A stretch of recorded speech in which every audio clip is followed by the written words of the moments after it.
Que nous ne sommes pas seuls, nous sommes avec le ressuscité. Élie est le pasteur. Maintenant, le Père l'a doté de tout pouvoir. Il a placé tout sous ses pieds. Les choses qui nous tourmentent sont sous les pieds du ressuscité. Les esprits qui nous tourmentent sont sous les pieds du ressuscité. Les semences du monde infernal sont sous les pieds du ressuscité. Donc, nous sommes avec le ressuscité. Le ressuscité est avec nous. Celui qui est devenu définitivement l'Emmanuel est avec nous. Il est le pare-choc. Donc, gardez ça. Ayons cette conviction que nous ne sommes pas seuls. Et parfois, même quand nous nous trouvons là, parlons-lui. Dis, Jésus, maintenant, je me mets en ta présence. Je sais que tu es là, le ressuscité. Tu es là. Et je suis sous ton regard. Je sais que je ne suis pas seul ici. Remplis-moi de ta présence. Remplis-moi de ta joie. Remplis-moi de ta paix. Enveloppe-moi de ta lumière. Je veux sentir ça. Enveloppe-moi de ta lumière. Il faut lui parler comme ça. Donc, nous qui sommes dans la cour, il faut apprendre à vivre en présence du Seigneur de cette façon-là. Quand nous allons commencer à faire ces exercices-là, vous allez vivre des choses extraordinaires. Des choses que vous n'avez jamais pensé pouvoir vivre, vous allez vivre des choses extraordinaires, je vous dis.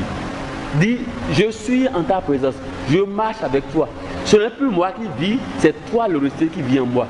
C'est toi qui fais tout en moi. Telle personne que je veux aller rencontrer, je sais que c'est une personne suspecte.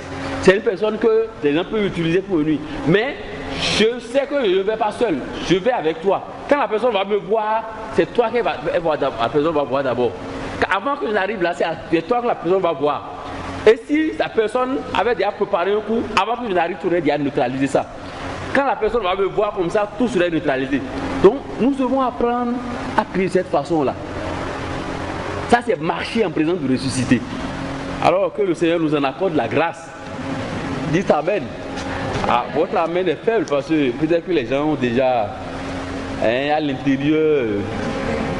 Ah oui, mais vous savez, nous sommes là en présence du Seigneur. Le reste, c'est des choses qui vont arriver après. Mais nous sommes en présence du Seigneur. N'ayez pas peur, mes chers amis. Le ressuscité est là, au milieu de nous. Celui qui a dit à ses femmes, soyez sans crainte. C'est la même parole que l'ange a dit. Quand l'ange qu'elles ont vu dans le tombeau là, la première parole qui est sur sa bouche, il a dit, soyez sans crainte. Il a d'abord dit, ne soyez pas effrayés, ou bien soyez sans crainte, n'ayez pas peur. C'est d'abord ça qu'il a dit. C'est pour dire que celui que vous suivez et vous croyez qu'il est perdu définitivement, c'est maintenant qu'il a remporté la victoire pour vous. Donc, vous n'avez plus aucune raison objective d'avoir peur de qui que ce soit. Si vous suivez celui-là, vous n'avez plus aucune raison objective d'avoir peur en disant que, ah, on a parlé de telle personne. Ah, il est méchant, hein, il va me nuire, peut-être qu'il va réussir à me nuire. Non, personne. Pendant que je parlais, ouais, le témoignage que le Seigneur met dans mon cœur, la dernière fois, j'allais en diocèse, à ça là-bas pour une rencontre, et il y avait un père qui était venu et, bon, il est venu sans voiture. Il a dit, ah, est-ce que je peux le déposer là-dedans? Il a dit, il n'y a pas de problème. C'est un confrère de, bon, il est beaucoup plus ancien que moi. En tout cas, là, il y a plus de 20 ans de sacerdoce, même 25 ans. Et qui est très connu, hein. Certains peuvent même deviner son nom. Et je lui ai dit, mais mon père, avec la manière dont vous prêchez là, les gens vont vous attaquer. Il dit, j'en ai tellement eu dans ma vie. Il dit, attaque. Il dit qu'il a été vicaire, tout jeune vicaire, sur une paroisse. Parce que lui dénonce le syncrétisme avec la dernière rigueur. Les pratiques occultes, le syncrétisme. Il dit, or, le milieu où il a été vicaire là, c'est au milieu, ces réalités sont bien enracinées. Et beaucoup de chrétiens en sont là. En étaient là plutôt. Et il dit qu'il a commencé à prêcher. Il ne veut pas reculer. Ah. Lui ne savait rien. Mais c'est que lui priait. Il priait, il dit qu'il jeûnait régulièrement. Il y avait un jour de la semaine, quoi, les vendredis, il jeûnait. Et il a dit, le Seigneur vous a inspiré quand même les armes à apprendre. Il priait et jeûnait. Donc le jeûne, quelqu'un a même dit, c'est bon que le chrétien ait un jour de jeûne dans la semaine. C'est important. Quand vous ne commencez pas, vous pensez que c'est impossible parce que voilà, je peux prier tel repas. Non, c'est une grosse arme de combat, le jeûne. Vous pouvez déclarer que les vendredis, par exemple, vous jeûnez. Pourquoi pas? Déclarez que les vendredis, vous jeûnez, votre façon de jeûner et votre temps est rempli de beaucoup plus de prières. Alors il dit que lui, il a commencé ce ministère-là Il ne savait pas qu'il était dans un grand combat. Tout ce qu'il y a là comme fétiche, vaudou, les athées, ils se sont ligués. À son insu, lui ne savait pas. Et ils allaient quelque part, se réunir quelque part, ils faisaient des cérémonies, ils lançaient des choses, tout ce qu'on peut faire, ils ont tout fait. Et un jour, il dit, contre toute attente, une dame vient le voir, une dame qui est Christiane Céleste.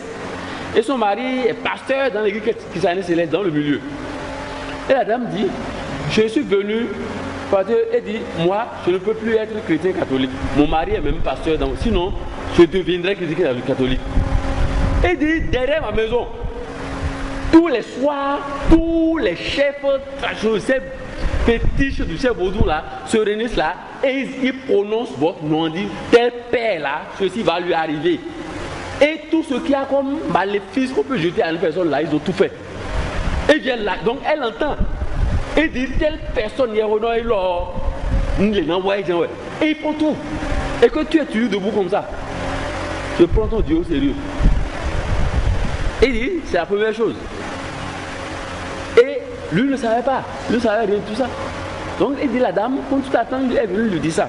Bon, et lui, il a continué sa prière, sa prédication, au point où un chrétien, quelqu'un qui se dit chrétien, qui est même chef traditionnel, il est allé où dire un vaste complot contre lui.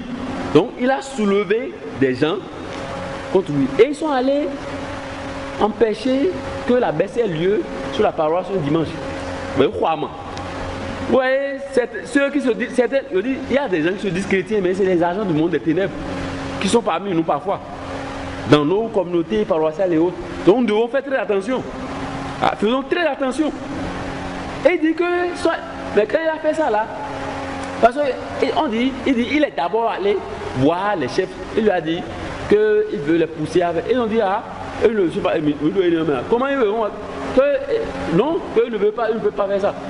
Et comme il leur donne souvent de l'argent, il dit, ah bon, moi je vous donne souvent de l'argent pour vos cérémonies, maintenant que moi je vous demande un service, vous refusez. Donc il leur a mis la pression. Et à compte qu'ils ont fait. Mais quand ils ont fait, ouais, lui-même a commencé à avoir des malheurs. Et maintenant, discrètement, il est allé, il a fait une démarche pour lui demander pardon au curé. Et les autres ont appris ça, ils ont dit, pour avoir fait ça là, hein, ils ont d'abord tué son fils. mais elle dit que, vous voyez, faisons très attention. Ils ont tué son fils qui allait se jeter dans un fleuve ou bien, et il est mort. On n'a même pas vu sa trace. Et maintenant on dit, pour que toi-même tu n'aies pas ta vie là, hein, nous allons te prendre comme ça dans et te promener dans le village pour dire que c'est toi qui es notre patron, notre chef. C'est apprendre à laisser. Si tu n'acceptes pas, tu vas mourir. Et il a accepté. Quand ils ont fait ça, on lui a coupé la communion. Quand on a fait ça, mais c'est fini. Tous les chefs on te prennent et disent que c'est toi qui es le patron. Donc, on lui a suspendu. Non, mais il faut faire très attention. On a dit, si vous voulez ruser avec l'ennemi, les plus rusés que vous, soyons radical. Donc, bref, il a dit ça. Et après, il me dit, mais est-ce que tu sais qu'ils sont allés jusqu'à empoisonner le vin de messe? Il dit que lui ne savait rien. Mais c'est que le Seigneur est très cohérent. Il permet parfois même certaines choses parce que s'il permet ça, il faut penser que c'est qu'il y a quelque chose qui veut enseigner.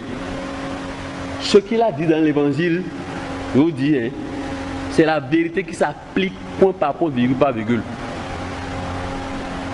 Je vous dis point par point, virgule par virgule. Il dit que lui ne savait pas. Un jour, il célébrait la messe. On lui apporte le vin. Or, ce vin-là, c'est un vin personnel que lui, il a pris pour mettre ça dans la burette. Et l'enfant de cœur a apporté ça.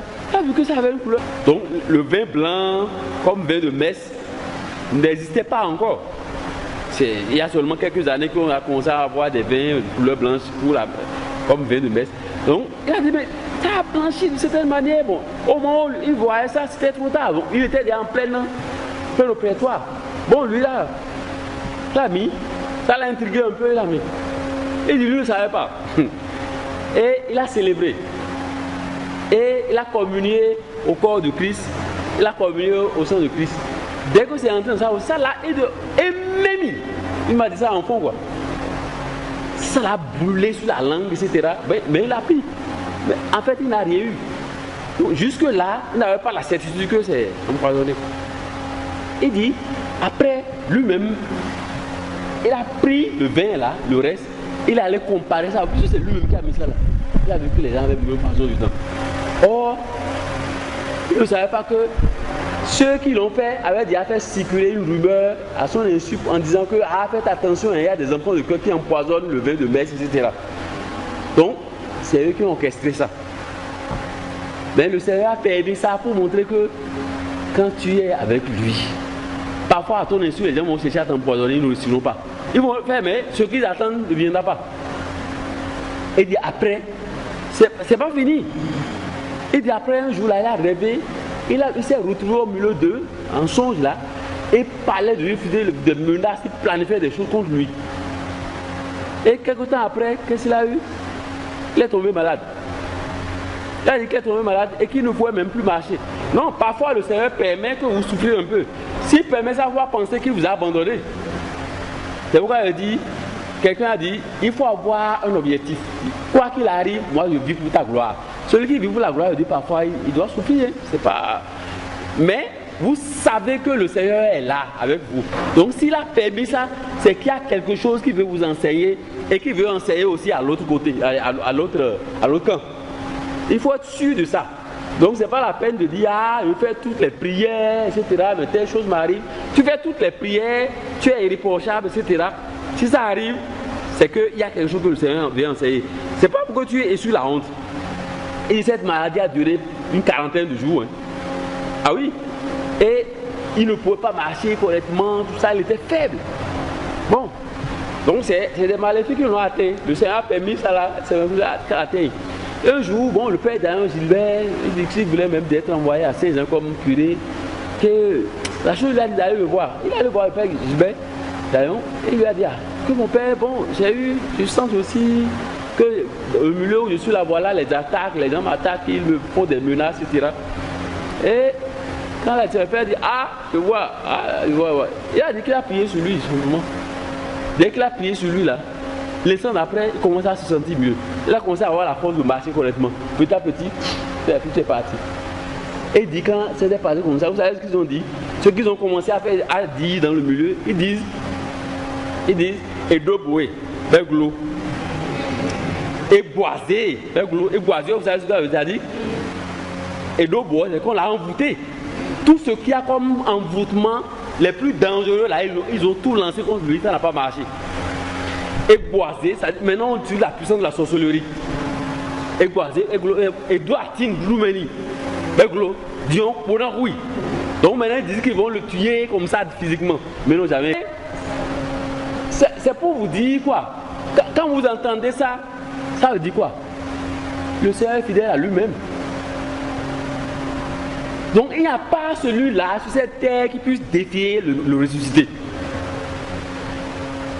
Il n'y a pas celui-là sur cette terre, sous ce soleil-là, après la résurrection de Christ, qui puisse défier le Dieu de Jésus-Christ. Le reste, la balle est dans notre camp. Est-ce que nous sommes accrochés à lui? Accrochons-nous à lui. Accrochons-nous à lui. Donnons-lui tout notre cœur. Totalement. Et ne nous laissons pas influencer par ce que des gens disent et racontent.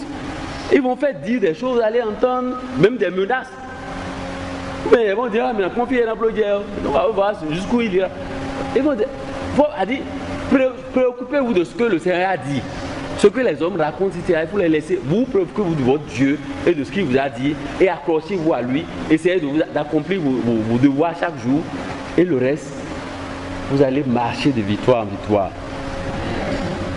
Vous allez faire l'expérience de la victoire de Christ. Vous allez marcher de victoire en victoire. Les gens, ils disent au finish, oubliez ça. Maintenant que je parle de victoire, ils disent au finish là, un des chefs de Zapata l'a vu un jour. Et il a dit, il lui a tendu la main, il a dit, mais les gens, si vous voyez, il n'y a pas celui qui va te tuer, c'était. Il lui a donné la main, il a dit que, tu es sous nous, quoi. Il dit qu'il a tendu la main comme ça. Il a dit, toi là, il n'y a pas celui qui va te tuer, c'était. En Lougan, voilà. Donc, ils ont tout fait et eux-mêmes, ils avouent que tu es invulnérable. C'est tout. Donc, mes chers amis, prenons notre Dieu au sérieux. Les attaques, peut-être qu'elles peuvent s'activer et devenir plus dures. Il se peut que ça arrive comme ça, si le Seigneur le permet. Mais, au cœur des attaques, ne perdons jamais confiance. Celui en qui nous avons mis notre confiance, nous devons le connaître. Saint Paul dit, je sais en qui j'ai mis ma confiance.